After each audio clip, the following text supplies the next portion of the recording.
So good evening and welcome for today's discussion. So ಇವತ್ತಿನ ಚರ್ಚೆಯಲ್ಲಿ ವೆಲ್ಲೆಸ್ಲಿಯ ಕಾಲದಲ್ಲಿ ನಡೆದಂಥ ಕೊನೆಯ ಒಂದು ಘಟನೆಯನ್ನು ಚರ್ಚಿಸಿ ನೆಕ್ಸ್ಟ್ ಮುಂದೆ ಲಾರ್ಡ್ ಬೆಂಟಿಂಕ್ ಅವರ ಬಗ್ಗೆ ನಾವು ಹೋಗಬೇಕು. ಸೊ ಇವನ ಕಾಲದಲ್ಲಿ ಒಂದು ನಿರ್ಣಾಯಕವಾದಂಥ ಯುದ್ಧ ನಡೆಯುತ್ತೆ. ಅದನ್ನು ಎರಡನೇ ಆಂಗ್ಲೋ ಮರಾಠ ವಾರ್ ಅಂತ ಹೇಳ್ತೀವಿ. ಕ್ರಿಸ್ತಶಕ 1802ರಲ್ಲಿ ಈ ಯುದ್ಧ ನಡೆಯುತ್ತೆ. ಈ ಯುದ್ಧದ ಅಂತಿಮ ಫಲಿತಾಂಶ ಏನು ಅಂದರೆ defeat of Balaji Bajirao second. ಮರಾಠರಲ್ಲಿನೇ ತುಂಬ ಪ್ರಬಲವಾದಂಥ ದೊರೆ ಎರಡನೇ ಬಾಲಾಜಿ ಬಾಜಿರಾವ್, ಅವನ ಸೋಲು ಈ ಯುದ್ಧದಲ್ಲಾಗುತ್ತೆ. ಸೊ ಇದಕ್ಕೆ ಬ್ಯಾಕ್ಗ್ರೌಂಡ್ ಇನ್ಫಾರ್ಮೇಷನ್ನಾಗಿ ಏನು ತೆಗೆದುಕೊಳ್ಬೇಕು ಅಂದರೆ, ಮರಾಠರಲ್ಲಿ ಇದ್ದಂತಹ ಒಂದು ಏಕತೆಯ ಕೊರತೆ, ಮರಾಠರಲ್ಲೂ ಕೂಡ ಒಂದು ಅನೈಕ್ಯತೆ ಇಲ್ಲಿ ಕಂಡುಬರುತ್ತೆ. ಅದರ ಪರಿಣಾಮವೇ ಈ ಒಂದು ಯುದ್ಧ ಅಂತ ಹೇಳ್ತೀವಿ. ಅದಕ್ಕೆ ಕಾರಣ ಏನು ಅಂತಂದರೆ, ಮರಾಠರಲ್ಲಿ 5 ರಾಜಮನೆತನಗಳಿರ್ತವೆ. ಅವುಗಳ ಹೆಸರುಗಳನ್ನು ಇಲ್ಲಿ ನೋಟ್ ಮಾಡ್ತೀನಿ. ಮರಾಠರು ಅಂತ ಹೇಳಿದರೆ ಅಲ್ಲಿ 5 ರಾಜವಂಶಗಳು ಬರ್ತವೆ. ಒಂದು ಪೇಶ್ವೆಗಳು, ಪೇಶ್ವಾಸ್ ಅಂತ ಹೇಳ್ತೀವಿ, ಪೇಶ್ವೆಗಳು. ಎರಡನೇದು ಸಿಂಧಿಯಾ ಮನೆತನ ಅಂತ ಹೇಳ್ತೀವಿ. ಸಿಂಧಿಯಾ ಅನ್ನೋದು ಇನ್ನೊಂದು ರಾಜವಂಶ. ಮೂರನೇದು ಹೋಲ್ಕರ್, ಇದು ಇನ್ನೊಂದು ರಾಜಮನೆತನ, ಹೋಲ್ಕರ್. ಆನಂತರ 4ನೇದು ಭೋನ್ಸ್ಲೆ. ಇವೆಲ್ಲ ಹೆಸರುಗಳನ್ನು ಕೇಳಿರ್ತೀರಿ, ಆದರೆ ಈ ಸದ್ಯ ನಿಮ್ಮ ನೆನಪಿನಲ್ಲಿ ಇರಲ್ಲ. ಭೋನ್ಸ್ಲೆ. ಓಕೆ. ನಂಬರ್ 5 ಗಾಯಕ್ವಾಡ್. ಸೊ ಇವು 4 ಮನೆತನಗಳನ್ನು ಸೇರಿ ನಾವಿದನ್ನು ಮರಾಠ ಮಂಡಲ್ ಅಂತ ಕರಿತೀವಿ. ಈ ಶಬ್ದ ನೆನಪಿಟ್ಕೊಳ್ಳಿ, ಮರಾಠ ಮಂಡಲ ಅಥವಾ ಮಂಡಲ್ ಅಂತ ಹೇಳ್ತೀವಿ. ಈ ಮರಾಠ ಮಂಡಲಲ್ಲಿ ಅನೈಕ್ಯತೆ ಅಲ್ಲಿ ಕಂಡುಬರುತ್ತೆ. ಅವರಲ್ಲೇ ಒಗ್ಗಟ್ಟಿರಲಿಲ್ಲ. ಈ 5 ರಾಜವಂಶಗಳೇನಿವೆ, ಪೇಶ್ವಾಸ್, ಸಿಂಧಿಯಾಸ್, ಹೋಲ್ಕರ್, ಭೋನ್ಸ್ಲೆ ಮತ್ತು ಗಾಯಕ್ವಾಡ್ ಅಂತ ಏನು ಬರುತ್ತೆ, ಈ 5 ರಾಜವಂಶಗಳಲ್ಲೇನಾಯಿತು, ಒಳಜಗಳ ಕಚ್ಚಾಟ ಇತ್ತು. ಎಲ್ಲಿವರೆಗೆ ಅವರು ಒಗ್ಗಟ್ಟಾಗಿದ್ದರು ಅಂದರೆ, ಅಂಟಿಲ್ 1700 AD, ಕ್ರಿಸ್ತಶಕ 1800ರವರೆಗೆ ಇವರಲ್ಲಿ ಯಾವುದೇ ಸಮಸ್ಯೆ ಇರಲಿಲ್ಲ, ಒಗ್ಗಟ್ಟಾಗಿದ್ದರು. ಕಾರಣ ಏನು ಅಂತ ಹೇಳಿದರೆ, ಇವರೆಲ್ಲರಿಗೂ ಒಬ್ಬ ಸೀನಿಯರ್ ಆದಂಥ ಒಂದು ನಾಯಕ ಇದ್ದ. ಅವನನ್ನು ಮರಾಠ ಸುಪ್ರೀಮೋ ಅಂತ ಕರೀತಾಯಿದ್ರು. ಅವನ ಬಗ್ಗೆ ನೀವೆಲ್ಲ ಹೆಸರನ್ನು ನಿಮ್ಮ ಹೈಸ್ಕೂಲ್ ದಿನಗಳಲ್ಲಿ ಓದಿರ್ತೀರಿ. ನಾನಾ ಫಡ್ನವೀಸ್ ಅಂತ. ಈಗೂ ಈ ಹೆಸರಿನವರು ಅಲ್ಲಲ್ಲಿ ನೀವು ನೋಡ್ತೀರಿ. ನಾನಾ ಫಡ್ನವೀಸ್, ಹಿ ವಾಸ್ ಹೆಡ್. ಈ 5 ಮನೆತನಗಳಿಗೆ ಅವನು ಚೀಫ್ ಆಗಿದ್ದ. ಅವನ ಹೆಸರು ನಾನಾ ಫಡ್ನವೀಸ್ ಅಂತ. ಸೊ ಅವನು ಇರಲ್ಲಿವರೆಗೆ ಮರಾಠರಲ್ಲಿ ಒಗ್ಗಟ್ಟಿತ್ತು, ಏಕತೆ ಇತ್ತು, ಏನೂ ಸಮಸ್ಯೆ ಇರಲಿಲ್ಲ. ಬಟ್ ನಮ್ಮ ದುರಂತವೋ ನಮ್ಮ ದೇಶದ ದೌರ್ಭಾಗ್ಯವೋ ಗೊತ್ತಿಲ್ಲ, ನಾನಾ ಫಡ್ನವೀಸ್ ಡೈಡ್ ಇನ್ 1800 AD. ಅವನ ನಿಧನ ಆಗುತ್ತೆ 1800 ಇಸ್ವಿಯಲ್ಲಿ. ಅನಾರೋಗ್ಯದಿಂದಾಗಿ ಅವನ ನಿಧನ ಆಗುತ್ತೆ. He died in 1800 AD. So ಯಾವಾಗ ನಾನಾ ಫಡ್ನವೀಸನ ನಿಧನ ಆಗುತ್ತೋ ಆವಾಗ ಈ 5 ವಂಶಗಳೇನಾಗ್ತವೆ, ಅವು ಡಿಸ್ಇಂಟಿಗ್ರೇಟ್ ಆಗ್ತವೆ. ಅಂದರೆ ವಿಘಟನೆಯಾಗಿ ಜಗಳಾಡಿಕೊಂಡು ಆ ಮರಾಠ ಮಂಡಲದಿಂದ ಹೊರಗೆ ಬಂದು ಒಳಜಗಳ ಮತ್ತು ಕಚ್ಚಾಟಗಳು ಅಲ್ಲಿ ಆರಂಭ ಆಗುತ್ತೆ. ನೋಡಿ, ಇದೇ ಮುಂದಿನ ಬೆಳವಣಿಗೆಗಳಿಗೆ ಕಾರಣವಾಗುತ್ತೆ. ಒಳಜಗಳ ಅಂದರೆ ಇನ್ಫೈಟಿಂಗ್, ಅವರವರೇ ಜಗಳ ಆಡೋದು, ಅವರವರೇ ಕಚ್ಚಾಡೋದು. ಅದರಲ್ಲೂ ವಿಶೇಷವಾಗಿ ಪೇಶ್ವೆಗಳು, ಸಿಂಧಿಯಾಸ್ ಮತ್ತು ಹೋಲ್ಕರ್ಸ್, ಇವರು ನಿರಂತರವಾಗಿ ಕಚ್ಚಾಡ್ತಿದ್ದಂಥ ರಾಜವಂಶಗಳು. ಇವರು ಯಾವಾಗೋ ಆಗೊಮ್ಮೆ ಈಗೊಮ್ಮೆ ಬರ್ತಾರೆ, ಒಂಥರ ಗೆಸ್ಟ್ ಅಪಿಯರೆನ್ಸ್ ಅಂತ ಹೇಳ್ತೀವಿ ಇವರು, ಭೋನ್ಸ್ಲೆ ಮತ್ತು ಗಾಯಕ್ವಾಡ್. ಬಟ್ ಪೇಶ್ವೆಗಳು, ಸಿಂಧಿಯಾ ಮತ್ತು ಹೋಲ್ಕರ್ ವಂಶಜರು ಮೇಲಿಂದ ಮೇಲೆ ತಾವೇ ಯುದ್ಧ ಆಡ್ತಿರ್ತಾರೆ. ಸೊ ಇದನ್ನು ಗಮನಿಸಿದಂಥ ಲಾರ್ಡ್ ವೆಲ್ಲೆಸ್ಲಿ ಏನು ಮಾಡ್ತಾನೆ, ಈ ಮರಾಠರ ಅನೈಕ್ಯತೆಯನ್ನೇ ಬಂಡವಾಳವಾಗಿ ಮಾಡಿಕೊಂಡು, ನೋಡಿ ಈ ವರ್ಡ್ ನೆನಪಿಟ್ಕೊಳ್ಳಿ, ಇದನ್ನೇ ಅವನು ಬಂಡವಾಳ ಮಾಡ್ಕೊಳ್ತಾನೆ, ಕ್ಯಾಪಿಟಲ್ ಮಾಡ್ಕೊಳ್ತಾನೆ. ಇವರ ಒಳಜಗಳ ಅನೈಕ್ಯತೆಯನ್ನೇ ಬಂಡವಾಳ ಮಾಡಿಟ್ಕೊಂಡು ಇದರ ಆಧಾರದ ಮೇಲೆ ಮರಾಠರನ್ನು ಬಗ್ಗು ಬಡಿಬೇಕು, ದಮನ ಮಾಡಬೇಕು ಅನ್ನುವ ಒಂದು ನೀತಿಯನ್ನು ಲಾರ್ಡ್ ವೆಲ್ಲೆಸ್ಲಿ ಬಳಸ್ತಾನೆ. ಅದರ ಪರಿಣಾಮವೇ ಈ ಯುದ್ಧ. ಎರಡನೇ ಆಂಗ್ಲೋ ಮರಾಠ ವಾರ್ ನಡೆಯೋದು ಈ ಬ್ಯಾಕ್ಗ್ರೌಂಡಲ್ಲಿ. ಅಂದರೆ ಈ ಬ್ಯಾಕ್ಗ್ರೌಂಡ್ ನಿಮಗೆ ಗೊತ್ತಿದ್ದರೆ ಯುದ್ಧ ಯಾಕೆ ಏನು ಅಂತ ನಿಮಗೆ ಅರ್ಥ ಆಗುತ್ತೆ. ಸೊ ಈಗ ಆ ಯುದ್ಧದ ವಿವರವನ್ನು ನಾನು ಮುಂದಿನ ಪೇಜಲ್ಲಿ ಬರಿತೀನಿ. So the details of the war, ಎರಡನೇ ಆಂಗ್ಲೋ ಮರಾಠ ಯುದ್ಧ ಏನಿದೆಯಲ್ಲ ಅದರ ಹಿನ್ನೆಲೆ ಏನಾಯಿತು ಅಲ್ಲಿ ಅನ್ನೋದನ್ನು ನೀವು ನೋಡಬೇಕು. ಸೆಕೆಂಡ್ ಆಂಗ್ಲೋ ಮರಾಠ ವಾರ್, ಇವು ಟೋಟಲಿ ಅಲ್ಲಿ ನಡೆದಂಥ ಯುದ್ಧಗಳು 4. ಆದರೆ ನಾವು ಈಗಲ್ಲಿ ಚರ್ಚೆ ಮಾಡ್ತಿರೋದು ಎರಡನೇ ಯುದ್ಧವನ್ನು ಮಾತ್ರ ಚರ್ಚೆ ಮಾಡ್ತಾಯಿದ್ದೀವಿ. We are discussing only the second Anglo Maratha war 1802 ಇಸ್ವಿ ಬಂದು 1802. ಈ ಯುದ್ಧ ನಡೆಯುವುದಕ್ಕೆ ಕಾರಣ ಏನು, ಬ್ಯಾಕ್ಗ್ರೌಂಡ್ ಇನ್ಫಾರ್ಮೇಷನ್ ಏನು ಅಂದರೆ, ಈ ಎರಡನೇ ಬಾಜಿರಾವ್ ಏನು ಮಾಡ್ತಾನೆ, ತನ್ನ ವೈಯಕ್ತಿಕವಾದ ದ್ವೇಷ ಸಾಧನೆಗಾಗಿ ಎರಡನೇ ಬಾಜಿರಾವ್, ತಪ್ಪು ಇವನಿಂದ ಸ್ಟಾರ್ಟ್ ಆಗುತ್ತೆ.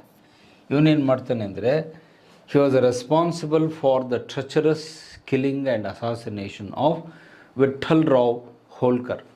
ಅವನನ್ನು ಜನರಲ್ಲಾಗಿ ಜನಪ್ರಿಯವಾಗಿ ವಿಠೋಜಿ ಅಂತ ಕರೀತಾಯಿದ್ರು. ವಿಠಲ್ ರಾವ್ ಹೋಲ್ಕರ್ನನ್ನು ಇವನು ಏನು ಮಾಡ್ತಾನೆ, ಕೊಲೆ ಮಾಡಿಸ್ತಾನೆ. ವಿಠಲ್ ರಾವ್ ಹೋಲ್ಕರ್ ಅಂದರೆ ಹೋಲ್ಕರ್ ವಂಶದ ಒಬ್ಬ ವ್ಯಕ್ತಿ. ಹೋಲ್ಕರ್ನ ಒಂದು ಹತ್ಯೆಯಲ್ಲಿ ಇವನು ಮುಖ್ಯ ಪಾತ್ರವನ್ನು ವಹಿಸ್ತಾನೆ. ವಿಠಲ್ ರಾವ್ ಹೋಲ್ಕರ್ನ ಹತ್ಯೆ ಮಾಡಿಸುವಲ್ಲಿ ಎರಡನೇ ಬಾಜಿರಾವ್ ಸಂಚು ಮಾಡಿ ಮುಖ್ಯ ಪಾತ್ರ ವಹಿಸ್ತಾನೆ. ಏಕೆಂದರೆ ಇವನಿಗೆ ದೊಡ್ಡ ಶತ್ರು ಯಾರಾಗಿದ್ದರು ಅಂದರೆ ರಘುನಾಥ್ ರಾವ್ ಹೋಲ್ಕರ್ ಅಂತ. ಅವನು ಇವರ ಅಣ್ಣ, his brother Raghunath Rao Holkar and ಎರಡನೇ ಬಾಜಿರಾವ್ ಅವರು ಬದ್ಧ ವೈರಿಗಳಾಗಿದ್ದರು. ತನ್ನ ವೈರಿಯ ತಮ್ಮನನ್ನು ಮೋಸದಿಂದ ಇವನೇನು ಮಾಡ್ತಾನೆ, ಕೊಲ್ಲಿಸ್ಬಿಡ್ತಾನೆ. ಸಂಚು ಮಾಡಿ ಪಿತೂರಿ ಮಾಡಿ ಕೊಲ್ಲಿಸ್ಬಿಡ್ತಾನೆ. ಸೊ ಈ ವಿಠಲ್ ರಾವನ ಕೊಲೆ ಅಥವಾ ಹತ್ಯೆ ಅಥವಾ ಸಂಚು ಏನಿದೆ ಅದು ಈ ಯುದ್ಧಕ್ಕೆ ಮುಖ್ಯ ಕಾರಣ. ಸಪೋಸ್ ಇವನು ವಿಠಲ್ ರಾವ್ ಹೋಲ್ಕರ್ನ ಹತ್ಯೆ ಮಾಡಿಸದೆ ಹೋಗಿದರೆ ಈ ಯುದ್ಧ ಆಗ್ತಿರಲಿಲ್ಲ. ಅವಾಗ ಇತಿಹಾಸ ಬೇರೆ ಆಗ್ತಿತ್ತು, history would have been different. ಆದರೆ ಇವನು ತನ್ನ ದುರಾಸೆಗಾಗಿ ಅಥವಾ ಅಧಿಕಾರದ ಲಾಲಸೆ ಅಂತಾದರೂ ಕರೀರಿ, ಸೊ ಅಧಿಕಾರದ ಒಂದು ದುರಾಸೆ ಅಥವಾ ಲಾಲಸೆಯಿಂದಾಗಿ ಈ ಒಂದು ತಪ್ಪನ್ನು ಅವನು ಮಾಡಿಸ್ತಾನೆ. ಅಂದರೆ ಅವನನ್ನು ಕೊಲ್ಲಿಸುವಂಥ ಕೆಲಸವನ್ನು ಮಾಡ್ತಾನೆ. ಅದರ ಪರಿಣಾಮವಾಗಿ ಏನಾಗುತ್ತೆ ಈಗ ಅಂದರೆ, ಹೋಲ್ಕರ್ ಮತ್ತು ಇನ್ನೊಂದು ರಾಜವಂಶ ಈಗಿಲ್ಲಿ ಸೇರಿಕೊಳ್ಳುತ್ತೆ. ಹೋಲ್ಕರ್ ಪ್ಲಸ್ ಸಿಂಧ್ಯಾ ಇಬ್ಬರೂ ಸೇರಿ ಇವನ ಮೇಲೆ ದಾಳಿ ಮಾಡ್ತಾರೆ. They attacked Bajirao. ಇಬ್ಬರೂ ಸೇರಿಕೊಂಡು ಬಾಜಿರಾವನ ಮೇಲೆ, ಎರಡನೇ ಬಾಜಿರಾವನ ಮೇಲೆ ದಾಳಿಯನ್ನು ಮಾಡ್ತಾರೆ. ಏಕೆಂದರೆ ಇವರಿಬ್ಬರು ಅವನಿಗೆ ಶತ್ರುಗಳಾಗಿದ್ದರು. ಸಿಂಧ್ಯಾಗಳು ಮತ್ತು ಹೋಲ್ಕರ್ಗಳು ಶತ್ರುಗಳಾಗಿದ್ದರು. ಸೊ ಹೋಲ್ಕರ್ ಮತ್ತು ಸಿಂಧ್ಯಾ ಇಬ್ಬರೂ ಸೇರಿ ಎರಡನೇ ಬಾಜಿರಾವ್, ಸೊ ಎರಡನೇ ಬಾಜಿರಾವ್ ಮೇಲೆ ಹೋಲ್ಕರ್ ಮತ್ತು ಸಿಂಧ್ಯಾ ಒಂದು ದಾಳಿಯನ್ನು ಮಾಡ್ತಾರೆ. ಈ ದಾಳಿ ನಡೆದಾಗ ಇದರಲ್ಲಿ ಇವನಿಗೆ ಸೋಲಾಗುತ್ತೆ, ಬಾಜಿರಾವನಿಗೆ ಸೋಲು ಉಂಟಾಗುತ್ತೆ. ಇವರ ಒಟ್ಟು ಶಕ್ತಿಯನ್ನು ಎದುರಿಸೋದಕ್ಕೆ ಇವನಿಗಾಗಲ್ಲ. He was defeated. ಆ ಯುದ್ಧ ಭೂಮಿಯಲ್ಲಿ ಸೋಲ್ತಾನೆ. ಸೋತು ಅವರಿಗೆ ಶರಣಾಗತರಾಗಿದ್ದರೆ ಏನು ಸಮಸ್ಯೆ ಇರಲಿಲ್ಲ, ಹಿಸ್ಟ್ರಿ ಮತ್ತೆ ಚೇಂಜ್ ಆಗ್ತಿತ್ತು. ಇವನು ಸೋತ ನಂತರ ಏನು ಮಾಡ್ತಾನೆ, ತಲೆ ಮರೆಸ್ಕೊಂಡು ಓಡಿ ಹೋಗ್ತಾನೆ.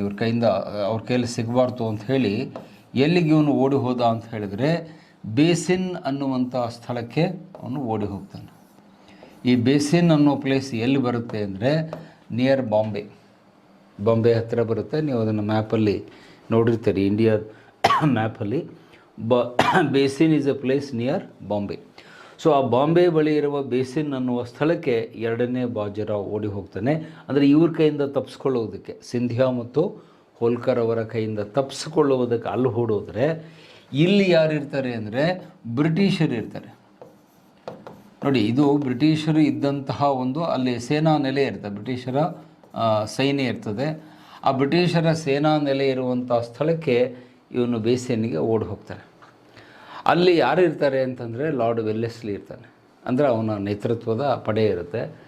ಇವನು ಹೋಗಿ ಆ ವೆಲ್ಲೆಸ್ಲಿಯನ್ನು ಕೇಳ್ಕೊಳ್ತಾನೆ, ನನಗೆ ನೀನು ರಕ್ಷಣೆ ಕೊಡಬೇಕು, ನಾನೀಗ ಅಪಾಯದಲ್ಲಿದ್ದೇನೆ. ಹೋಲ್ಕರ್ ಮತ್ತು ಸಿಂಧ್ಯಾ ನನ್ನ ಮೇಲೆ ದಾಳಿ ಮಾಡ್ತಿದ್ದಾರೆ, ಈಗ ಅವ್ರ ಕೈಯಲ್ಲಿ ಸಿಕ್ಕರೆ ನನ್ನ ಕೊಂದು ಹಾಕ್ಬಿಡ್ತಾರೆ, ನಾನು ಏನಾದರೂ ಮಾಡಿ ಉಳಿಸು ಅಂತ ತನ್ನ ಜೀವ ಉಳಿಸ್ಕೊಳ್ಳುವುದಕ್ಕಾಗಿ ಇವನು ಬೇಸಿನ್ನಿಗೆ ಹೋಗಿ ಅಲ್ಲಿ ಸೇರಿಕೊಳ್ತಾನೆ.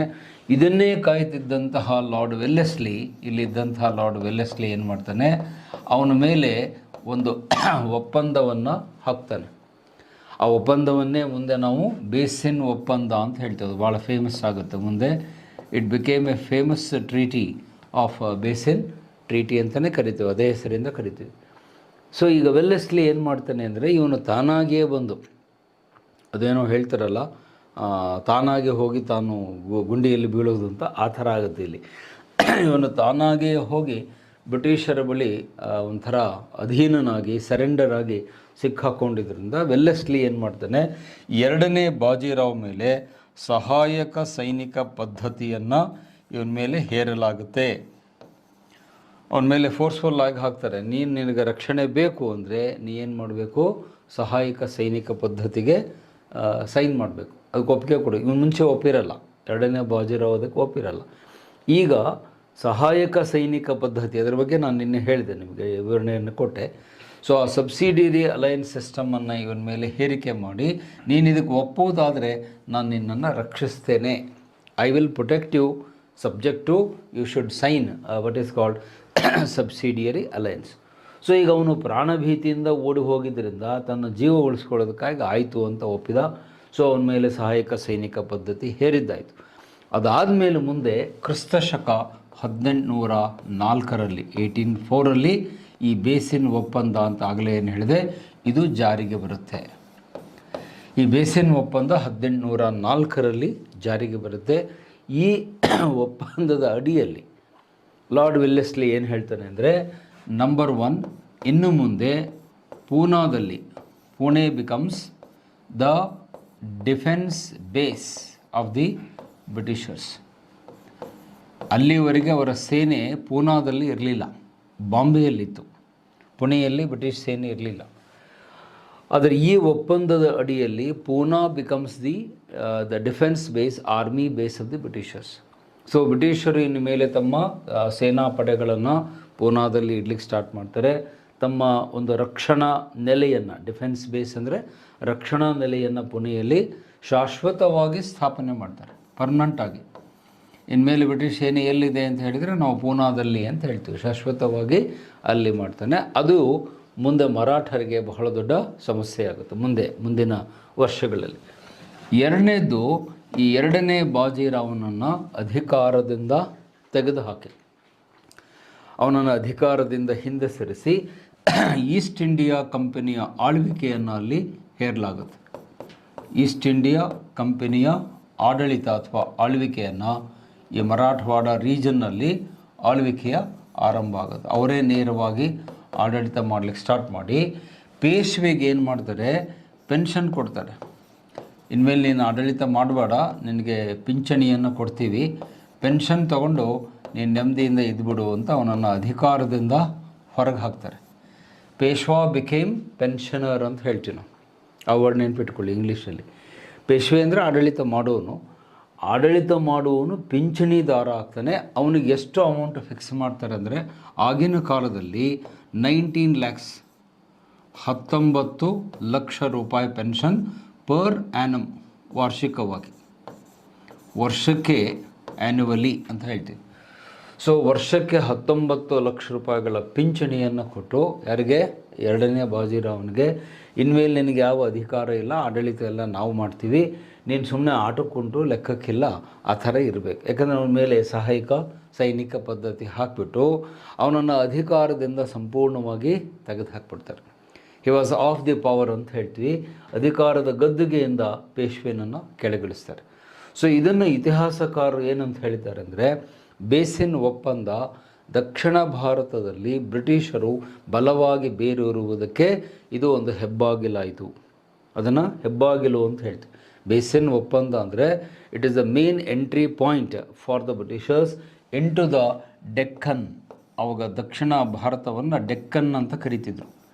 ಈ ಶಬ್ದ ನೀವು ಎಲ್ಲ ಓದಿರ್ತೀರಿ ಹೈಸ್ಕೂಲ್ಗಳಲ್ಲಿ.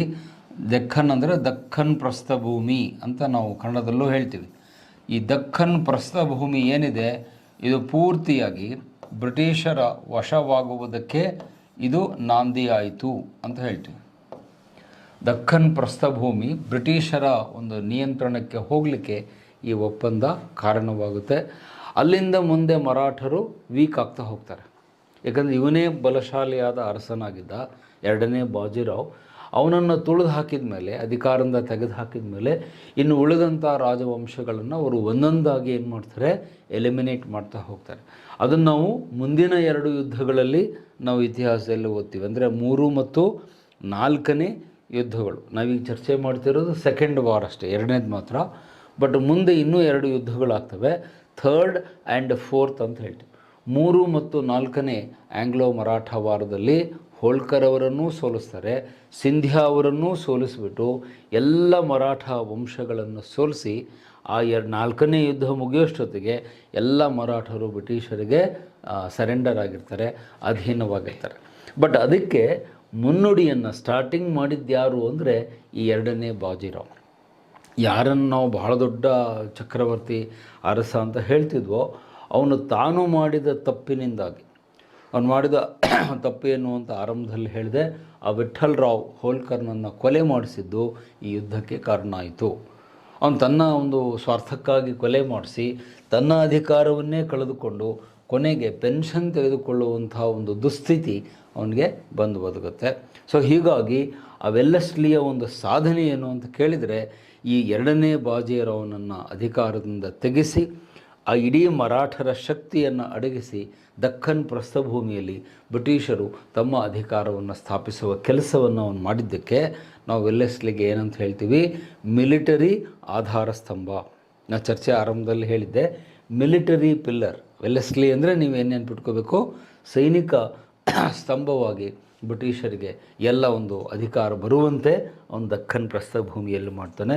ಜೊತೆಗೆ ಮರಾಠರು ತಮ್ಮಲ್ಲೇ ಒಗ್ಗಟ್ಟು ಇಲ್ಲದೆ ಇರುವುದು ಈ ಎಲ್ಲ ಬೆಳವಣಿಗೆಗಳಿಗೆ ಕಾರಣ. ಸಪೋಸು ನಾನು ಈಗಲೂ ಆ ಮಾತು ಹೇಳ್ತೀನಿ, ಸಿಂಧ್ಯಾಗಳು, ಹೋಳ್ಕರ್ ಮತ್ತು ಪೇಶ್ವಾ ಈ 3 ಜನ ಒಗ್ಗಟ್ಟಾಗಿದ್ದರೆ ನಾವು ಸುಲಭವಾಗಿ ಬ್ರಿಟಿಷರನ್ನು ಸೋಲಿಸಬಹುದಾಗಿತ್ತು. ಆ ಶಕ್ತಿ ಅವರಲ್ಲಿ ಇತ್ತು. ಅದರ ಒಗ್ಗಟ್ಟು ಇಲ್ಲದೇ ಇದ್ದಿದ್ದರಿಂದ ಅವರು ಒಬ್ಬೊಬ್ಬರಾಗಿ ಬ್ರಿಟಿಷರ ಒಂದು ಅಧೀನಕ್ಕೆ ಒಳಪಡ್ತಾರೆ. ಸೊ ಈ ಘಟನೆ ಆದಮೇಲೆ ಮುಂದೆ 1805ರಲ್ಲಿ ಅವನ ಅಧಿಕಾರಾವಧಿ ಮುಗಿಯುತ್ತೆ. So Wellesley went to England. ಅವನ ಅವಧಿಯಲ್ಲಿಗೆ ಮುಗಿಯುತ್ತೆ. ಅವನು ಮುಂದೆ ಲಂಡನ್ನಿಗೆ ವಾಪಸ್ಸು ಹೊರಟು ಹೋಗ್ತಾನೆ. ಸೊ ಅವನು ಹೋದ್ಮೇಲೆ ಮತ್ತೆ ಅನೇಕ ಜನ ಬರ್ತಾರೆ, ಒಂದು 3 ಜನ ಗವರ್ನರ್ ಜನರಲ್ಗಳು ಬರ್ತಾರೆ. ವೆಲ್ಲೆಸ್ಲಿ ಹೋದ್ಮೇಲೆ 1805 ಅವನು ಲಂಡನ್ನಿಗೆ ವಾಪಸ್ ಹೋಗ್ತಾನೆ. ಸೊ ಅವನು ವಾಪಸ್ಸು ಹೋದ್ಮೇಲೆ ಇನ್ನೂ 3 ಜನ ಗವರ್ನರ್ ಜನರಲ್ಗಳು ಭಾರತಕ್ಕೆ ಬಂದು ಹೋಗ್ತಾರೆ. ಬಟ್ ನಾವು ಅವರ ಬಗ್ಗೆ ಈಗ ಇಲ್ಲಿ ಚರ್ಚೆಯನ್ನು ಮಾಡಲ್ಲ ಮತ್ತು ಅದರ ಅವಶ್ಯಕತೆಯೂ ನಮಗೆ ಇಲ್ಲಿ ಇಲ್ಲ. ಅದಾದಮೇಲೆ ನೆಕ್ಸ್ಟು ಅತಿ ಮುಖ್ಯವಾದ ವ್ಯಕ್ತಿಯ ಬಗ್ಗೆ ನಾವೀಗ ಚರ್ಚೆಗೆ ಹೋಗ್ತೀವಿ. ಅದು ನಿಮ್ಮ ಮುಂದಿನ ಸ್ಲೈಡಲ್ಲಿ ಬರುತ್ತೆ. ಲಾರ್ಡ್ ವಿಲಿಯಂ ಬೆಂಟಿಂಕ್ ಅಂತ ಬರುತ್ತೆ. ಓಕೆ, ಇದು ಈ ಪಾಯಿಂಟ್ ಆಯಿತು. ಟ್ರೀಟಿ ಆಫ್ ಬೇಸಿನ್ ಬಗ್ಗೆ ಹೇಳಿದೆ. ಸೊ ನೆಕ್ಸ್ಟ್ ಸ್ಲೈಡಿಗೆ ಹೋಗಿ.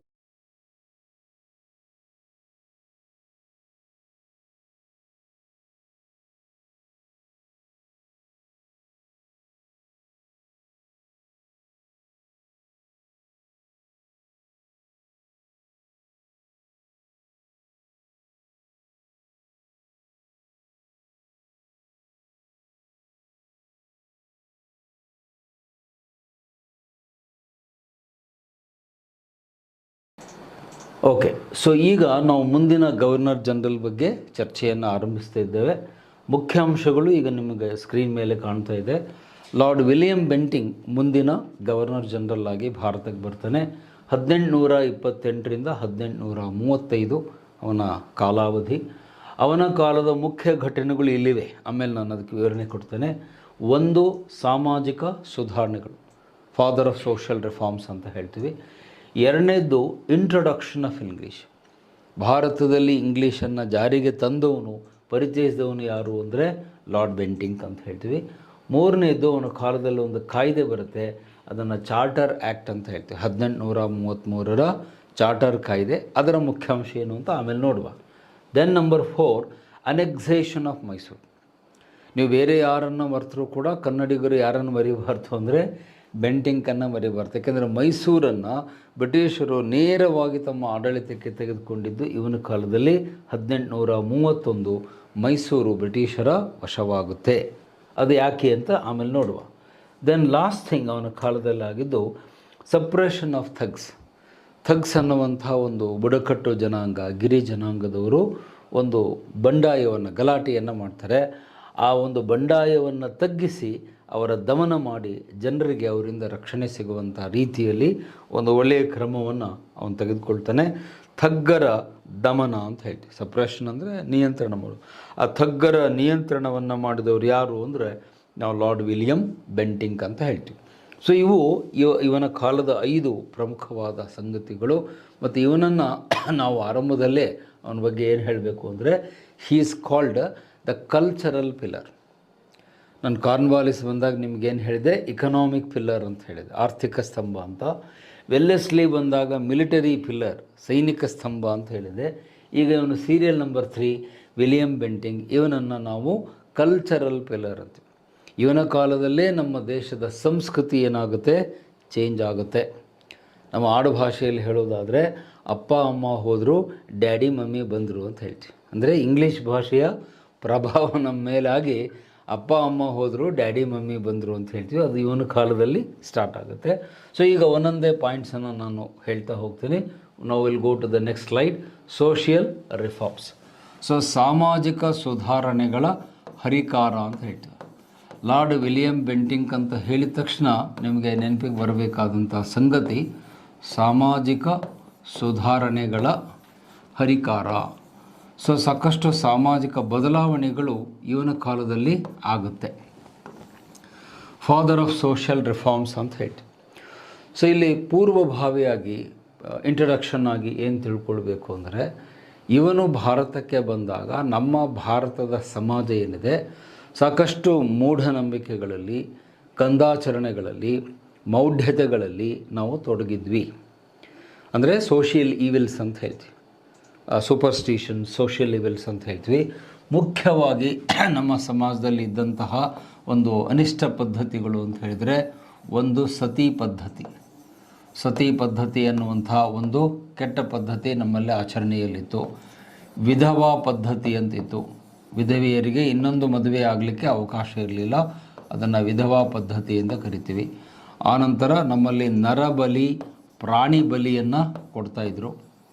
ನರಬಲಿ ಮತ್ತು ಪ್ರಾಣಿ ಬಲಿಯನ್ನು ಕೊಡ್ತಾಯಿದ್ವಿ.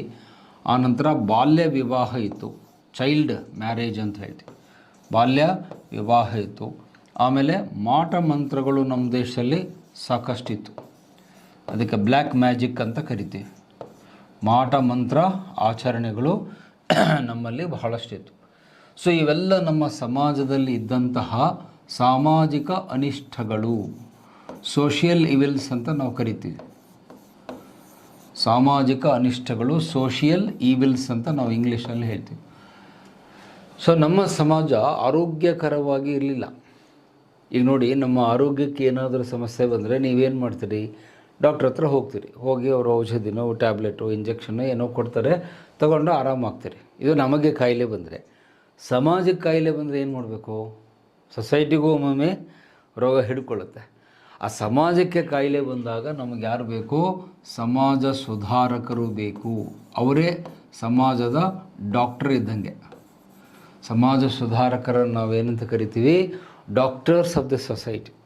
ನಮಗೆ ಹೆಂಗೆ MBBS ಡಾಕ್ಟರ್ ಇರ್ತಾರೆ, ಸಮಾಜಕ್ಕೆ ಅನಿಷ್ಟಗಳು ಬಂದಾಗ ಅದನ್ನು ನಿವಾರಣೆ ಮಾಡಲಿಕ್ಕೆ ಸಾಮಾಜಿಕ ವೈದ್ಯರಿರ್ತಾರೆ, ಅವರನ್ನು ಸೋಷಿಯಲ್ ರಿಫಾರ್ಮರ್ಸ್ ಅಂತ ಹೇಳ್ತೀವಿ. ಆ ಸಾಲಿನಲ್ಲಿ ವಿಲಿಯಂ ಬೆಂಟಿಂಗ್ ಬರ್ತಾನೆ.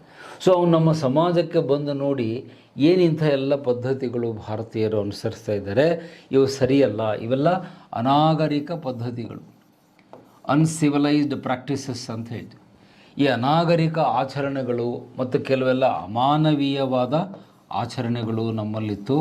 ಅದನ್ನು ನೋಡಿ ಇದು ಸರಿಯಲ್ಲ, ಇದನ್ನೆಲ್ಲ ನಾವು ರದ್ದು ಮಾಡಬೇಕು, ಎಲ್ಲ ಆಚರಣೆಗಳನ್ನ ರದ್ದು ಮಾಡಬೇಕು ಅನ್ನೋ ವಿಚಾರ ಅವನ ತಲೆಯಲ್ಲಿ ಬಂತು. ಅದರಲ್ಲೂ ಮುಖ್ಯವಾಗಿ ಅವನಿಗೆ ತುಂಬ ಕೆಟ್ಟದಾಗಿ ಕಂಡಿದ್ದು ಅಂದರೆ ಈ ಪದ್ಧತಿ, ಸತಿ ಪದ್ಧತಿ, ಸತಿ ಸಿಸ್ಟಮ್ ಅಂತ ಹೇಳ್ತೀವಿ. ಈ ಸತಿ ಪದ್ಧತಿಯಲ್ಲಿ ಏನಾಗ್ತಿತ್ತು ಅಂದರೆ, ಒಬ್ಬ ಹಿಂದೂ ಮಹಿಳೆ ತನ್ನ ಗಂಡ ಸತ್ತ ಮೇಲೆ ಅದೇ ಬೆಂಕಿಯಲ್ಲಿ ಹಾರಿ ಅವಳು ಪ್ರಾಣ ಕಳ್ಕೊಳ್ಬೇಕಾಗ್ತಿತ್ತು. ಅವಳಿಗೆ ಕಾಲಾವಕಾಶ ಕೊಡ್ತಿರಲಿಲ್ಲ.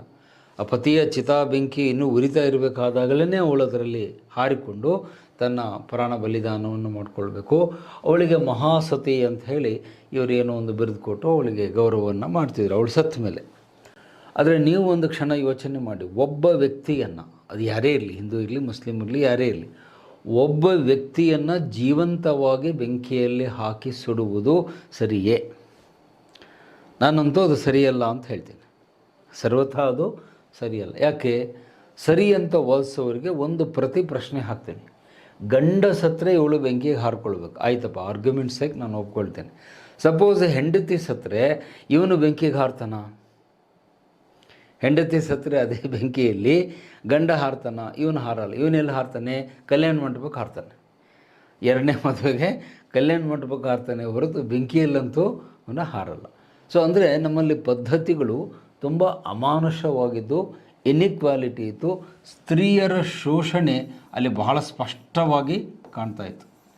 ಎಲ್ಲ ಆಚರಣೆಗಳು ಮಹಿಳೆಯರಿಗೆ ವಿರುದ್ಧವಾಗಿದ್ವು. ಸ್ತ್ರೀ ಶೋಷಣೆ ಅಂತ ಹೇಳ್ತೀವಿ, women exploitation. And Hindu society was mail dominated. ಈಗೂ ನಮ್ಮಲ್ಲಿ ಆ ಪದ್ಧತಿ ಕೆಲವು ಕಡೆ ಇದೆ, ಪೂರ್ತಿಯಾಗಿ ಜನ ಬಿಟ್ಟಿಲ್ಲ ಅವನ್ನ. ಸೊ ನಮ್ಮ ಸಮಾಜ ಪುರುಷ ಪ್ರಧಾನ ಸಮಾಜವಾದ್ದರಿಂದ ನಮ್ಮ ಎಲ್ಲ ಪದ್ಧತಿಗಳು ಹೆಣ್ಣು ಮಕ್ಕಳನ್ನು ಶೋಷಣೆ ಮಾಡುವಂತಿದ್ವೇ ಹೊರತು ಆ ಗಂಡಸರಿಗೆ ಪೂರಕವಾಗಿತ್ತು. ಅವ್ರಿಗೇನು ಇರ್ತಿರಲಿಲ್ಲ, ಎಲ್ಲ ನಿಯಮಗಳು ಇವರಿಗೆ ಹಾಕಿದರು. ಸೊ ಇದನ್ನು ನೋಡಿ ಬೆಂಟಿಂಕ್ ಹೇಳ್ತಾನೆ, no, this is wrong.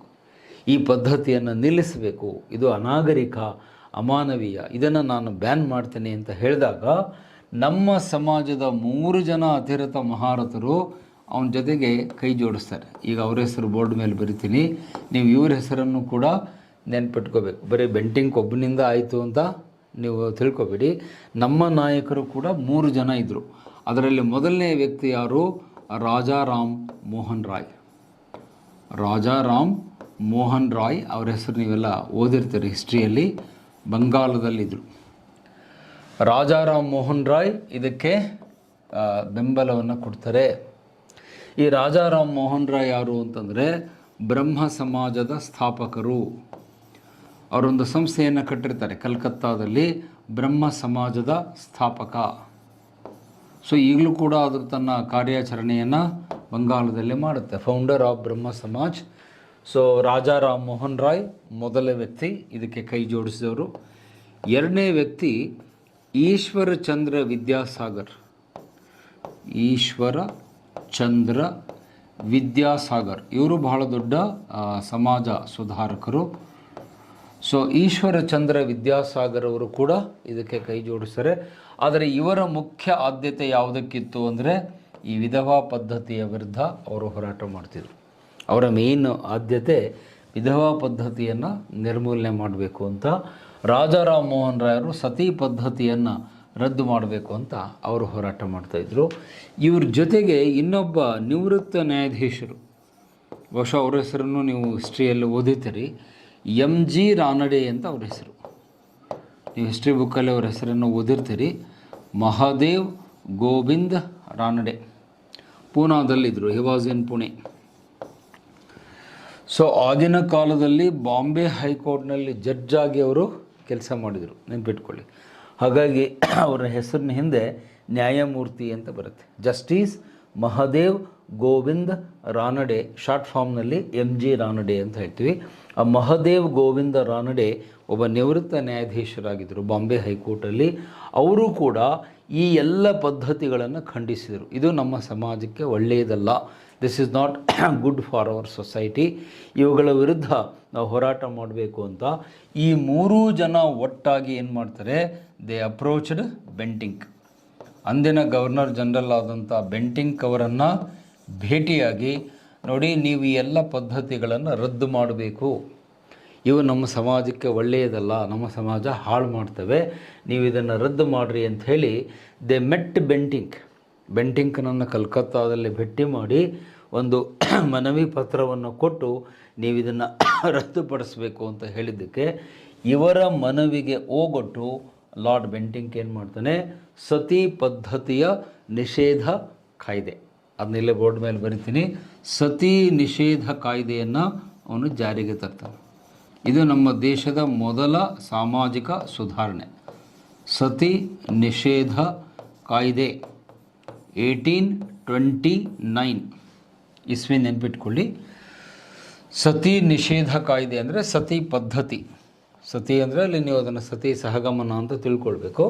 Okay, underline ಆಯಿತು. ಸತಿ ನಿಷೇಧ ಕಾಯ್ದೆಯನ್ನು ಮೊದಲು ಜಾರಿಗೆ ತಂದಿದ್ದು ಲಾರ್ಡ್ ವಿಲಿಯಂ ಬೆಂಟಿಂಗ್ 1829. ಅದನ್ನು ನಾವು beginning of social reforms in India, ಭಾರತದಲ್ಲಿ ಸಾಮಾಜಿಕ ಸುಧಾರಣೆಗಳ ಒಂದು ಆರಂಭ ಇವನ ಕಾಲದಲ್ಲಾಗುತ್ತೆ. ಬಟ್ ಈ ಕ್ರೆಡಿಟನ್ನು ನಾನು ಪೂರ್ತಿ ಬೆಂಟಿಂಕನಿಗೆ ಮಾತ್ರ ಕೊಡೋದಿಲ್ಲ. ನೀವು ಅದು ನಿಮ್ಮ ಉತ್ತರಗಳಲ್ಲಿ ನಾಳೆ KS ಮೇನ್ಸಲ್ಲಿ ಬರೀಬೇಕಾದಾಗ ಅದನ್ನ ಇಟ್ಕೋಬೇಕು. ಸಾಮಾಜಿಕ ಸುಧಾರಣೆಗೆ ಕೇವಲ ವಿಲಿಯಂ ಬೆಂಟಿಂಗ್ ಒಬ್ಬನೇ ಕಾರಣ ಅಲ್ಲ, ನಮ್ಮ ನಾಯಕರುಗಳು ಕೂಡ ಅಲ್ಲಿ ಪಾತ್ರ ವಹಿಸ್ತಾರೆ. ರಾಜಾ ರಾಮ್ ಮೋಹನ್ ರಾಯ್, ಈಶ್ವರ್ ಚಂದ್ರ ವಿದ್ಯಾಸಾಗರ್ ಮತ್ತು MG ರಾನಡೆ, ಇನ್ನು ಆನಂತರ ಇನ್ನೂ ಅನೇಕ ಜನ ಬರ್ತಾರೆ. ಸ್ವಾಮಿ ದಯಾನಂದ ಸರಸ್ವತಿ ಅಂತ ಅವರು ಬರ್ತಾರೆ, ಆರ್ಯ ಸಮಾಜವನ್ನು ಸ್ಥಾಪನೆ ಮಾಡ್ತಾರೆ. ಅವರೆಲ್ಲರೂ ಮುಂದೆ ಇದಕ್ಕೆ ಕೈ ಜೋಡಿಸಿ ನಮ್ಮ ಸಮಾಜವನ್ನು ತಿದ್ದುವಂಥ ಕೆಲಸವನ್ನು ಮಾಡ್ತಾರೆ. ಆದರೆ ಸಾಮಾನ್ಯವಾಗಿ ಹೆಂಗಿರುತ್ತೆ ಅಂದರೆ, ನೀವೆಲ್ಲ ಕ್ರಿಕೆಟ್ ಆಟ ನೋಡ್ತೀರಿ, ಇಂಡಿಯಾ ಕಪ್ ಗೆದ್ದಾಗ ನೀವೇನು ಮಾಡ್ತೀರಿ, ಕ್ಯಾಪ್ಟನ್ ಹೊಗಳ್ತೀರಿ. ಯಾವ ವಿರಾಟ್ ಕೊಹ್ಲಿ ಇರ್ಬೋದು, ಧೋನಿ ಇರ್ಬೋದು, ಯಾರೇ ಇರ್ಬೋದು.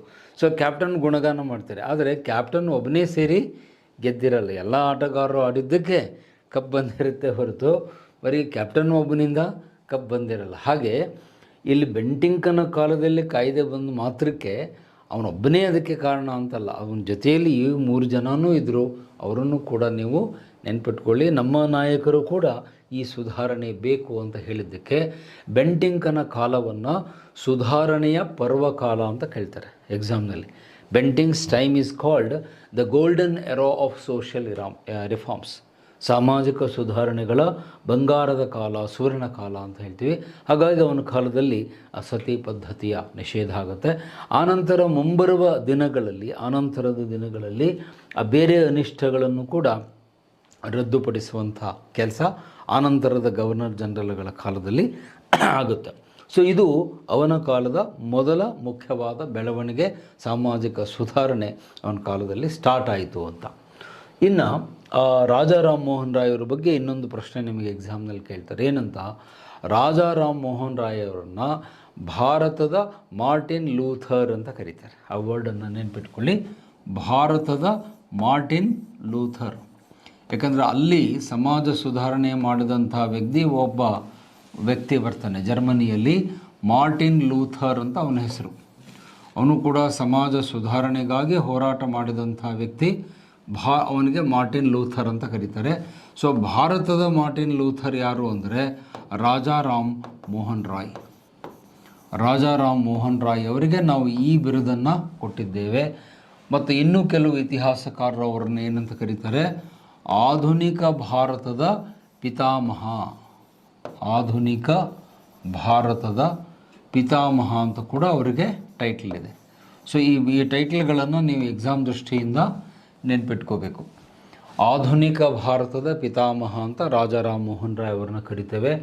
ಭಾರತದ ಮಾರ್ಟಿನ್ ಲೂಥರ್, ಜರ್ಮನಿಯಲ್ಲಿ ಕ್ರೈಸ್ತ ಧರ್ಮದ ವಿರುದ್ಧ ಹೋರಾಟ ಮಾಡಿ ಅದರ ಸುಧಾರಣೆಗೆ ಹೋರಾಟ ಮಾಡಿದವನು ಮಾರ್ಟಿನ್ ಲೂಥರ್. ಅವನ ಜೊತೆಗೆ ಹೋಲಿಕೆ ಮಾಡಿ ಭಾರತದ ಮಾರ್ಟಿನ್ ಲೂಥರ್ ಯಾರು ಅಂದರೆ Raja Ram Mohan Roy of Bengal, founder of Brahmo Samaj ಅಂತ ನಾವು ಅವ್ರನ್ನ ಗುರುತಿಸ್ತೇವೆ. ಸೊ ಇದಿಷ್ಟು ಬೆಳವಣಿಗೆಗಳು ಬೆಂಟಿಂಕನ ಕಾಲದ ಮೊದಲನೇ ನಿರ್ಣಾಯಕವಾದ ಬೆಳವಣಿಗೆ. ಸೊ ಈಗ will go to the next point. ಅವನ ಕಾಲದ ಮುಂದಿನ ವಿಷಯವನ್ನು ತೆಗೆದುಕೊಳ್ತೀನಿ. Introduction of English in India. ಭಾರತದಲ್ಲಿ ಇಂಗ್ಲೀಷನ್ನು ಪರಿಚಯಿಸಿದ್ದು ಯಾರು ಅಂತ ಕೇಳಿದರೆ ನಾವು ನಿರ್ದಾಕ್ಷಿಣ್ಯವಾಗಿ ಇವನ ಹೆಸರು ಹೇಳ್ತೀವಿ. ಇಂಗ್ಲೀಷ್ ಭಾಷೆಯನ್ನು ಪರಿಚಯಿಸಿದವನು, ಇಂಗ್ಲೀಷ್ ಭಾಷೆಯನ್ನು ಭಾರತದಲ್ಲಿ ಪರಿಚಯಿಸಿದವನು ಯಾರು ಅಂತ ಹೇಳಿದರೆ ನಾವು ಇವನ ಹೆಸರನ್ನು ಹೇಳ್ತೀವಿ. ಭಾರತದಲ್ಲಿ ಪರಿಚಯಿಸಿದವನು, ಮೊದಲ ಬಾರಿಗೆ ಅದನ್ನು ಭಾರತೀಯರಿಗೆ ಇಂಟ್ರಡಕ್ಷನ್ ಮಾಡ್ತಾನೆ. ಅದರ ಕ್ರೆಡಿಟ್ ಏನಿದೆ ಅದು ಲಾರ್ಡ್ ವಿಲಿಯಂ ಬೆಂಟಿಂಕ್ಗೆ ಹೋಗುತ್ತೆ.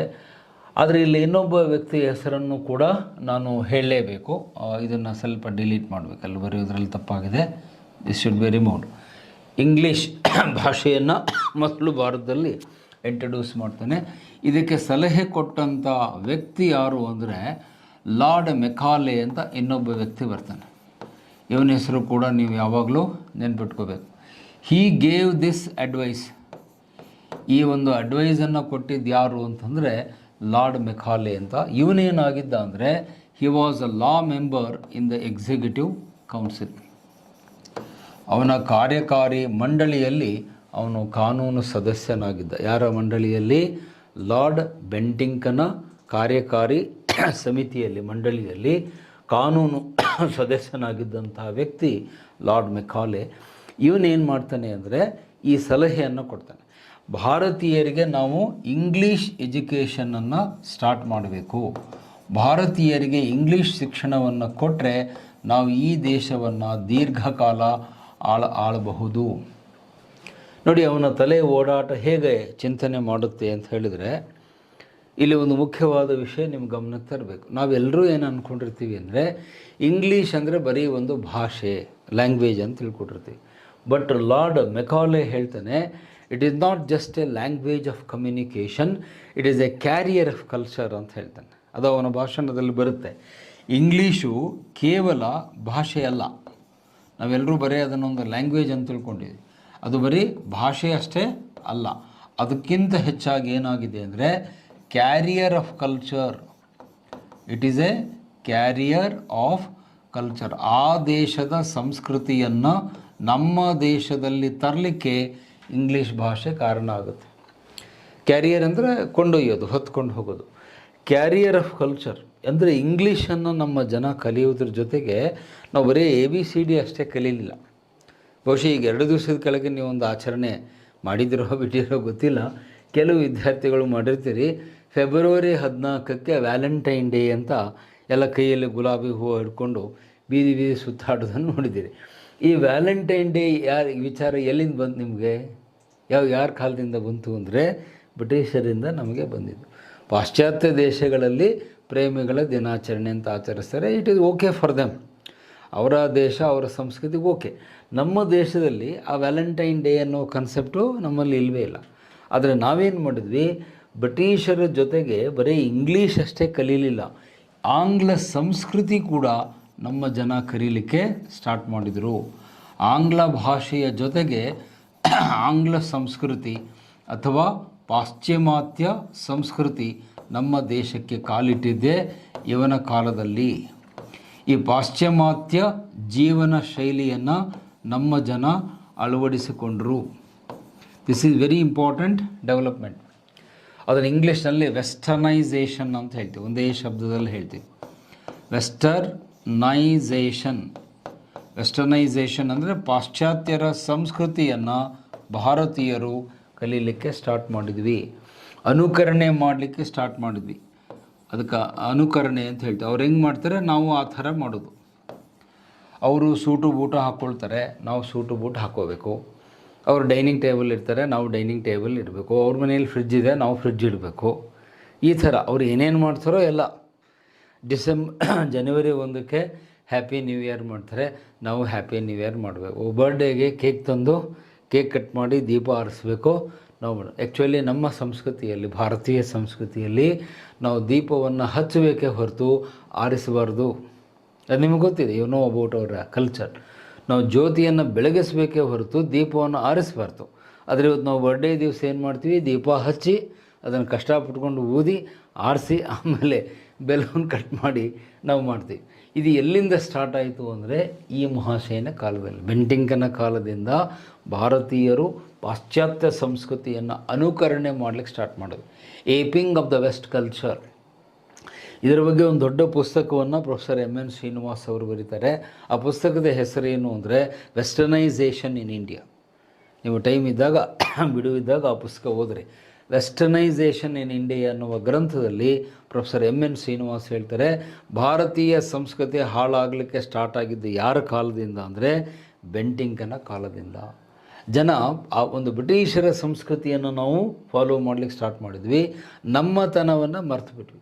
V forgot our culture and started aping, imitating the west. ಅದನ್ನು ಮುಂದೆ ಗಾಂಧೀಜಿಯವರು ಭಾಳ ಚೆನ್ನಾಗಿ ಹೇಳ್ತಾರೆ. 1947ರಲ್ಲಿ ಗಾಂಧೀಜಿಯವರು ಹೇಳಿದ ಮಾತು ಇಲ್ಲಿ ನನಗೆ ನೆನಪಿಗೆ ಬರುತ್ತೆ. I quote the words of the Mahatma. ಏನು ಹೇಳ್ತಾರೆ ಗೊತ್ತಾ ಅವರು? Britishers left India but not the British culture. ಇದು ಗಾಂಧೀಜಿಯವರು ಹೇಳೋದು, ನನ್ನ ಡೈಲಾಗ್ ಅಲ್ಲಿದು, ಇಟ್ಸ್ ನಾಟ್ ಮೈ ಡೈಲಾಗ್.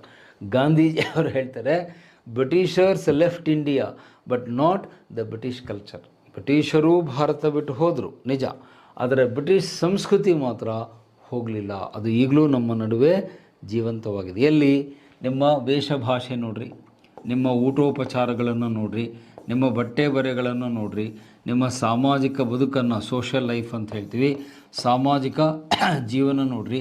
ಪ್ರತಿಯೊಂದರಲ್ಲೂ ಕೂಡ ನಾವು ಇವತ್ತು ಯುರೋಪಿಯನ್ನರನ್ನು ಫಾಲೋ ಮಾಡಿ. ನಮ್ಮ ಉಡುಪುಗಳು ನೋಡಿರಿ, ಭಾರತೀಯ ಉಡುಪುಗಳಿಲ್ಲ. ನಮ್ಮ ಉಡುಗೆಗಳನ್ನು ನೋಡಿರಿ, ಅಲ್ಲಿ ಪಾಶ್ಚಾತ್ಯ ಸಂಸ್ಕೃತಿ ಇದೆ. ಹಿಂದಿನ ಕಾಲದಲ್ಲೆಲ್ಲ ನಾವು ಮೊಳಕೆ ಕಾಳುಗಳು, ಜೋಳದ ರೊಟ್ಟಿ ಇತ್ಯಾದಿ, ಯಾರೋ ಮನೆಗೆ ಬಂದರೆ ಒಂದು ಎಳ್ನೀರು ಮಜ್ಜಿಗೆಯನ್ನು ಕೊಡ್ತಾಯಿದ್ವಿ. ಇವತ್ತು ನೀವು ಯಾರ ಮನೆಗೆ ಹೋಗಿ ನೋಡ್ರಿ, ಅಲ್ಲಿ ಏನು ಕೊಡ್ತಾರೆ? ಕೂಲ್ ಡ್ರಿಂಕ್ಸ್ ಕೊಡ್ತಾರೆ. ಯಾವುದೋ ಮಾಜಾನೋ ಯಾವ 108 ಬ್ಯಾಂಡ್ ಹೆಸರು ನಿಮಗೆ ಗೊತ್ತಿರುತ್ತೆ, ಅವುಗಳನ್ನು ತಂದು ಕೊಡ್ತಾರೆ. ಇವು ಯಾವುದೂ ನಮ್ಮ ಸಂಸ್ಕೃತಿ ಅಲ್ಲ. ಆದರೆ ಇವತ್ತು ನಾವು ಅವರ ಹಿಂದೆ ಬೆನ್ನು ಹತ್ತಿ ಅನುಕರಣೆ ಮಾಡಿ ಮಾಡಿ ನಮ್ಮ ಒರಿಜಿನಲ್ ಕಲ್ಚರ್ ಏನು ಅನ್ನೋದನ್ನೇ ಮರೆತುಬಿಟ್ಟಿದ್ದೀವಿ. ಅದು ನಮ್ಮ ಧಾರವಾಡದ ಸಾಹಿತಿಗಳು ಚಂಪಾ ಅವರು ಮೊನ್ನೆ ಅವರು ಕೂಡ ತೀರ್ಕೊಂಡ್ರು, ಕಳ್ಕೊಂಡಿದ್ದೀವಿ.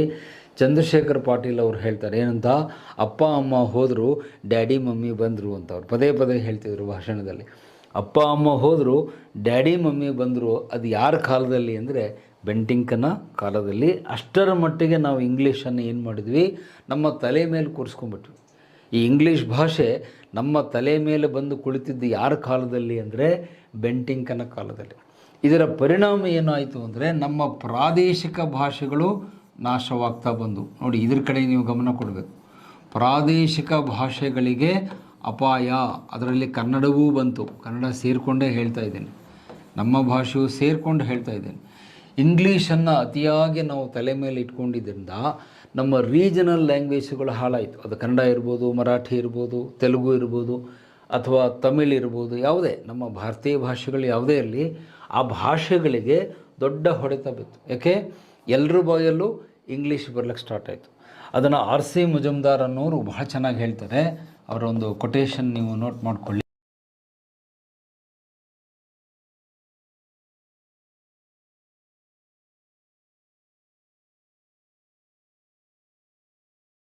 ತಮ್ಮದೇ ಆದ ಶೈಲಿಯಲ್ಲಿ ತಮ್ಮ ಒಂದು ಕೊಟೇಶನನ್ನು ಕೊಡ್ತಾರೆ. ಏನಂತ ಹೇಳಿದರೆ, ಈ ಕೊಟೇಶನ್ ನೋಟ್ ಮಾಡ್ಕೊಳ್ಳಿ. R.C. ಮುಜುಮ್ದಾರ್ ಅವರು ಹೇಳ್ತಾರೆ, ಭಾರತ್ ಬಿಕೇಮ್ ಇಂಡಿಯಾ. ನೋಡಿ, ಒಂದೇ ಶಬ್ದದಲ್ಲಿ ಎಲ್ಲ ಅರ್ಥ ಬರುವಂತೆ ಅವರು ಹೇಳ್ತಾರೆ. ಭಾರತ್ ಬಿಕೇಮ್ ಇಂಡಿಯಾ ಅಂತ ಹೇಳ್ತಾರೆ. ಇಲ್ಲಿ ಏನು ಸರ್ ಅಂಥ ವ್ಯತ್ಯಾಸ ಇದೆ ಅಂತ ನೀವು ಕೇಳ್ಬೋದು. ಸ್ವಲ್ಪ ಬಿಡಿಸಿ ಹೇಳಿದರೆ ನಿಮಗೆ ಅರ್ಥ ಆಗುತ್ತೆ. ಭಾರತ ಅನ್ನೋದು ನಮ್ಮ ಪ್ರಾಚೀನ ಸಂಸ್ಕೃತಿಯ ಒಂದು ಕುರುಹು, ಪ್ರಾಚೀನತೆಯನ್ನು ಸೂಚಿಸುತ್ತೆ. ಇಂಡಿಯಾ ಅನ್ನೋ ಶಬ್ದ ಇದೆಯಲ್ಲ, ಇದು ಪಾಶ್ಚಾತ್ಯರಿಂದ ನಮ್ಮ ದೇಶಕ್ಕೆ ಬಂದಿದ್ದು, ಪಾಶ್ಚಾತ್ಯೀಕರಣ ಅಂತ ಹೇಳ್ತೀವಿ. ಸೊ ಈ ಎರಡೇ ಶಬ್ದದಲ್ಲಿ ನಿಮಗೆ ಮೀನಿಂಗ್ ಗೊತ್ತಾಗ್ಬಿಡುತ್ತೆ. ನಮ್ಮ ದೇಶದ ಮೂಲ ಹೆಸರು, ಪ್ರಾಚೀನವಾದ ಹೆಸರು ಭಾರತ, ಭರತಖಂಡ.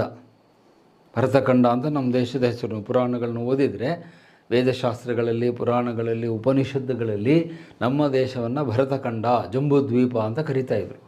ಆದರೆ ಈಗ ಬ್ರಿಟಿಷರು ಬಂದ ಮೇಲೆ ಭಾರತ ಹೋಗಿ ಏನಾಯಿತು, ಇಂಡಿಯಾ ಆಯಿತು. ಅವ್ರು ನಮ್ಮ ದೇಶವನ್ನು ಭಾರತ ಅಂತ ಕರೀಲೇ ಇಲ್ಲ, ಇಂಡಿಯಾ ಅಂತ ಕರೆದ್ರು. On the bank of the river Indus, Indus ನದಿಯ ದಂಡಿಗೆ ಇರುವ ದೇಶ ಅಂತ ಹೇಳಿ ಅವರು ಇಂಡಿಯಾ ಅಂತ ಕರೆದ್ರು. ನಾವು ಅದನ್ನು ಇಂಡಿಯಾ ಅಂತ ಆಕ್ಸೆಪ್ಟೂ ಮಾಡಿ ಆಯಿತು. ಈಗ ಎಷ್ಟರ ಮಟ್ಟಿಗೆ ಬಂದಿದ್ದೇವೆ ನಾವು ಅಂದರೆ, ಭಾರತ ಅಂದ್ರೇ ಜನರಿಗೆ ಅರ್ಥ ಆಗೋಲ್ಲ, ಇಂಡಿಯಾ ಅಂದರೆ ಅರ್ಥ ಆಗುತ್ತೆ. ಆ ಲೆವೆಲ್ಗೆ ನಾವು ಹೋಗಿದ್ದೇವೆ. ಅದಕ್ಕೆ ಒಂದೇ ಪ್ರೂಫನ್ನು ನಿಮಗೆ ಕೊಟ್ಟರೆ ಅಚ್ಚರಿ ಆಗುತ್ತೆ.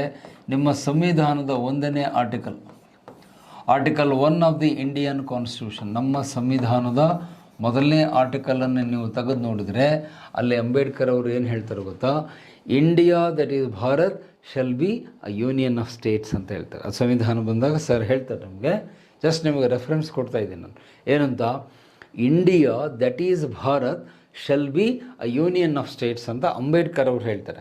ನನ್ನ ಪ್ರಕಾರ ಅಲ್ಲಿ ಏನಾಗಬೇಕಾಗಿತ್ತು, ಭಾರತ ಅನ್ನೋದು ಮೊದಲು ಬರಬೇಕು, ಈ ಶಬ್ದ ಮೊದಲು ಬರಬೇಕು. ಭಾರತ ಅಂದರೆ ಇಂಡಿಯಾ ಅಂತ ಹೇಳಿದರೆ ಅದು ಸರಿ ಆಗ್ತಿತ್ತು.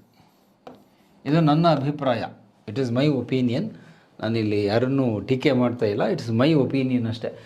ಭಾರತ ಅಂದರೆ ಇಂಡಿಯಾ ಅಂತ ಹೇಳಿದರೆ ಸರಿ ಹೋಗ್ತಿತ್ತು.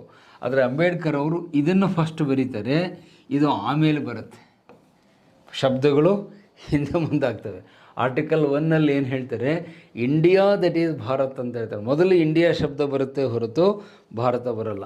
ಆ ಮೊದಲು ಇಂಡಿಯಾ ಶಬ್ದ ಬಂದಾಗ ನಮಗೆ ಯಾರು ನೆನಪಾಗುತ್ತಾರೆ? ಬ್ರಿಟಿಷರು, ಲಾರ್ಡ್ ಬೆಂಟಿಂಗ್ ನೆನಪಾಗ್ತಾರೆ. ಬ್ರಿಟಿಷರ ಪ್ರಭಾವ ನಮ್ಮ ಮೇಲೆ ಅಷ್ಟು ದಟ್ಟವಾಗಿತ್ತು ಅನ್ನೋದು ಅಲ್ಲಿ ನಮಗೆ ಸಿಗುತ್ತೆ. ಇಲ್ಲದೆ ಹೋದರೆ ನಾವು ನಮ್ಮ ದೇಶದ ಹೆಸರನ್ನು ಮೊದಲು ಹೇಳ್ಕೊಳ್ತಿದ್ವಿ, ಹೌದಲ್ವಾ? ನಮ್ಮ ದೇಶದ ಮೂಲ ಹೆಸರೇನಿದೆ ಅದನ್ನು ನಾವು ಮೊದಲು ಹೇಳಬೇಕು. ಭಾರತ ಅಂದರೆ ಇಂಡಿಯಾ ರಾಜ್ಯಗಳ ಒಕ್ಕೂಟವಾಗಿದೆ ಅಂತ ಹೇಳಿದರೆ ಹೆಚ್ಚು ಸೂಕ್ತವಾಗ್ತಿತ್ತು.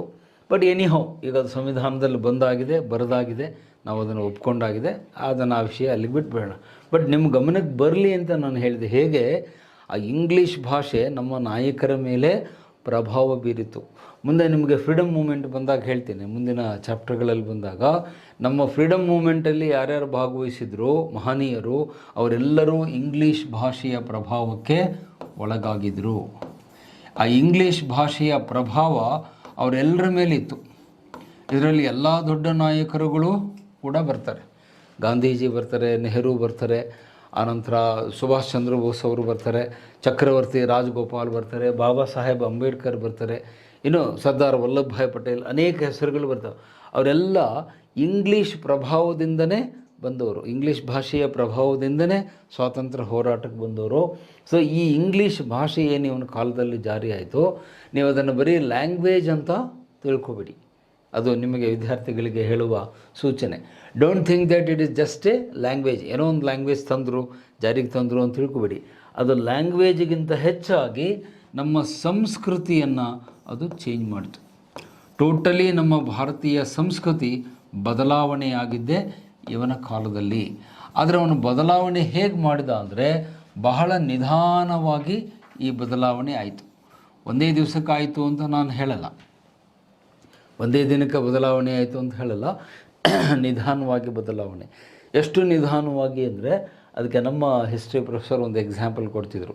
ನೀವು ಯಾವಾಗಾದರೂ ಟ್ರೈನಲ್ಲಿ ಪ್ರಯಾಣ ಮಾಡಬೇಕಾದಾಗ ಆ ಟ್ರೈನು ರೈಲ್ವೆ ಸ್ಟೇಷನ್ ಒಳಗೆ ಬರಬೇಕಾದಾಗ ಟ್ರ್ಯಾಕನ್ನು ಚೇಂಜ್ ಮಾಡುತ್ತೆ. ನಿಮ್ಗೆ ಗೊತ್ತಿದೆ, ಅಲ್ಲಿ ಒಂದು 3-4 ಟ್ರ್ಯಾಕುಗಳಿರ್ತವೆ, ಪ್ಲ್ಯಾಟ್ಫಾರ್ಮ್ 1, 2, 3, 4 ಅಂತ.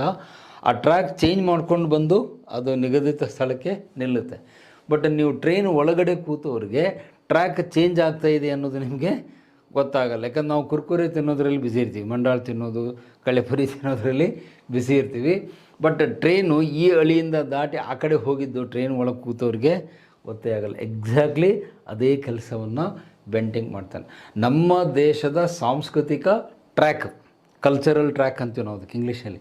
ನಮ್ಮ ಕಲ್ಚರಲ್ ಟ್ರ್ಯಾಕನ್ನು ಚೇಂಜ್ ಮಾಡಿದ್ದು ಯಾರು ಅಂದರೆ ಲಾರ್ಡ್ ವಿಲಿಯಂ ಬೆಂಟಿಂಗ್. ಅವನು ಎಷ್ಟು ನೀಟಾಗಿ ಮಾಡಿದ ಅಂದರೆ ನಮಗೆ ಇವತ್ತಿನವರೆಗೂ ಕೂಡ ನಮ್ಮ ಟ್ರ್ಯಾಕ್ ಚೇಂಜ್ ಆಗಿದೆ ಅಂತ ನಮಗೆ ಗೊತ್ತೇ ಆಗಿಲ್ಲ. ಇನ್ನೂ ನಾವು ಅದೇ ಟ್ರ್ಯಾಕಲ್ಲಿದ್ದೀವಿ ಅಂತಲೇ ಹೋಗ್ತಾಯಿದ್ದೀವಿ.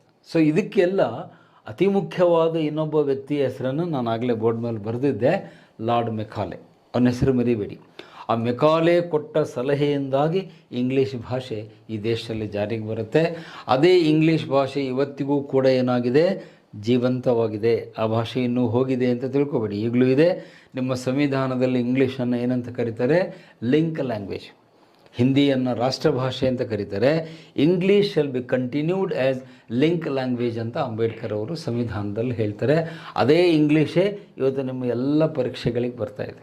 ಈಗ ನೀವೇನು ಕ್ಲಾಸ್ ಕೇಳ್ತಾ ಇದ್ದೀರಿ, ನಿಮ್ಮಲ್ಲಿ ಭಾಳಷ್ಟು ಜನ 80% ಮಂದಿ ನೀವು ಕನ್ನಡ ಮೀಡಿಯಮ್ನಲ್ಲೇ ಕೇಳ್ತಿದ್ದೀರಿ. ನಾನೇನಾದರೂ ಈ ಉಪನ್ಯಾಸ ಇಂಗ್ಲೀಷಲ್ಲಿ ಮಾಡಿಬಿಟ್ರೆ ನೀವು ನಾಳೆಯಿಂದ ಪಾಠನೇ ಕೇಳಲ್ಲ, ಸರ್ ನಮ್ಗೆ ಅರ್ಥ ಆಗಲ್ಲ ಅಂತ. ಏಕೆ?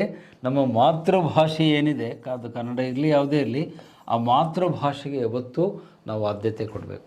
ಮಾತೃಭಾಷೆಯಲ್ಲಿ ಕಲಿತಾಗ ಮಾತ್ರ ಅದು ನಿಮಗೆ ಅರ್ಥ ಆಗುತ್ತೆ ಹೊರತು ಒಂದು ಪರಕೀಯ ಭಾಷೆಯಲ್ಲಿ, ಫಾರಿನ್ ಲ್ಯಾಂಗ್ವೇಜಲ್ಲಿ ಅದು ನಮಗೆ ಅರ್ಥ ಆಗಲ್ಲ.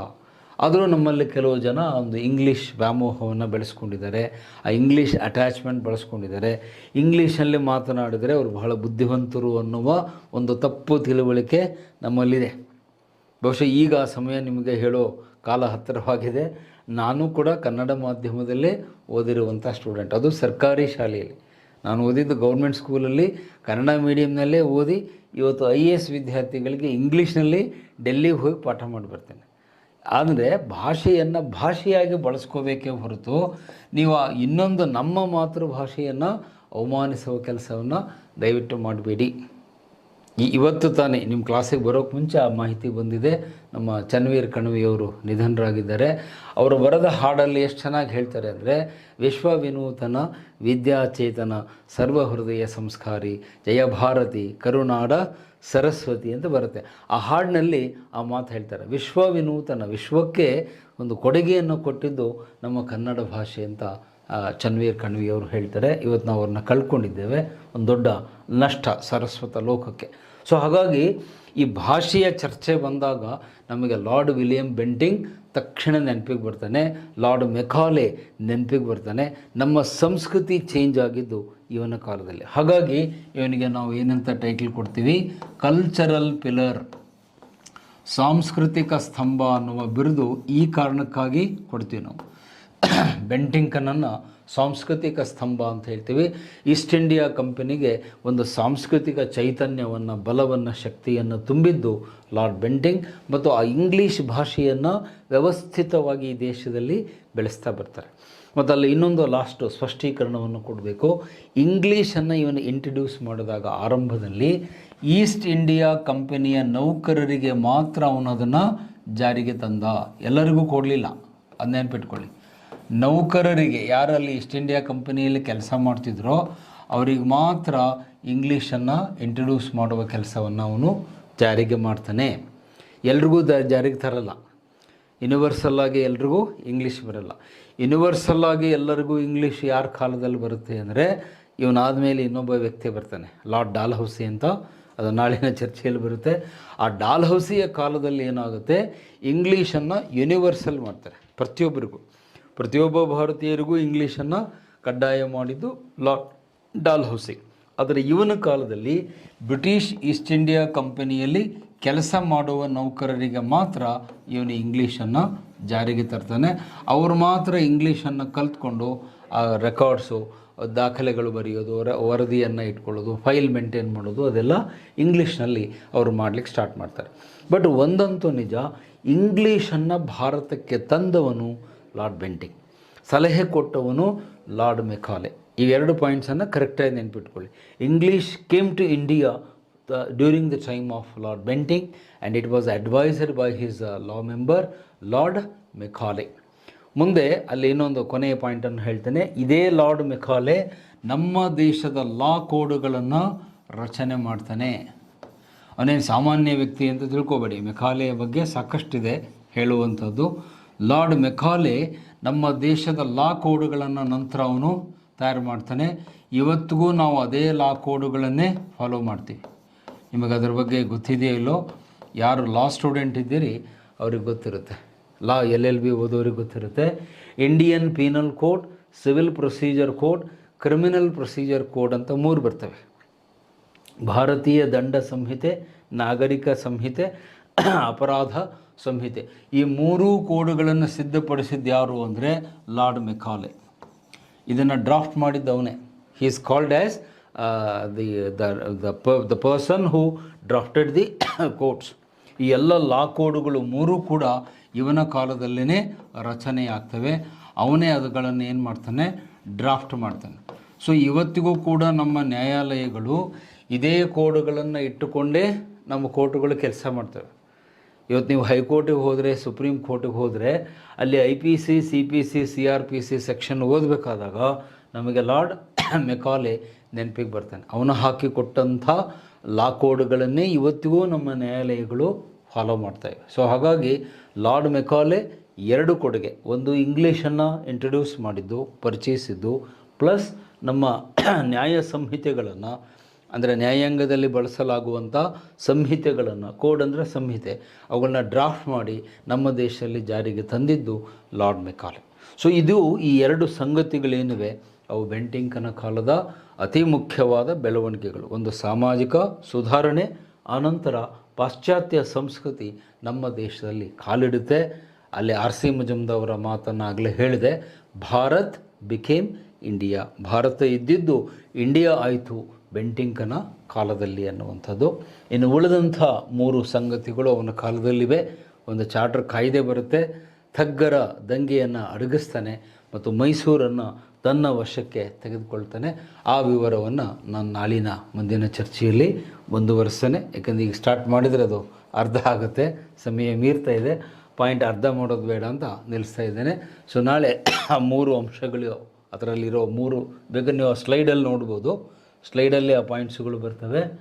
ಇದರ ಮುಂದಿನ ಸಂಗತಿ ನೆಕ್ಸ್ಟ್ ಪಾಯಿಂಟಲ್ಲಿ ಚಾರ್ಟರ್ ಆ್ಯಕ್ಟ್, ಇದು ಒಂದು annexation of Mysuru, suppression of thugs, ಇನ್ನು 3 ಅಂಶಗಳು ಇವನ ಕಾಲದಲ್ಲಿವೆ. ಅದನ್ನು ನಾಳೆ ವಿವರಿಸಿ ಆನಂತರದಲ್ಲಿ ಮುಂದಿನ ಗವರ್ನರ್ ಜನರಲ್ ಲಾರ್ಡ್ ಡಾಲ್ಹೌಸಿ ಬಗ್ಗೆ ಚರ್ಚೆಯನ್ನು ಮುಂದುವರಿಸ್ತೇನೆ. ಓಕೆ, ಧನ್ಯವಾದಗಳು.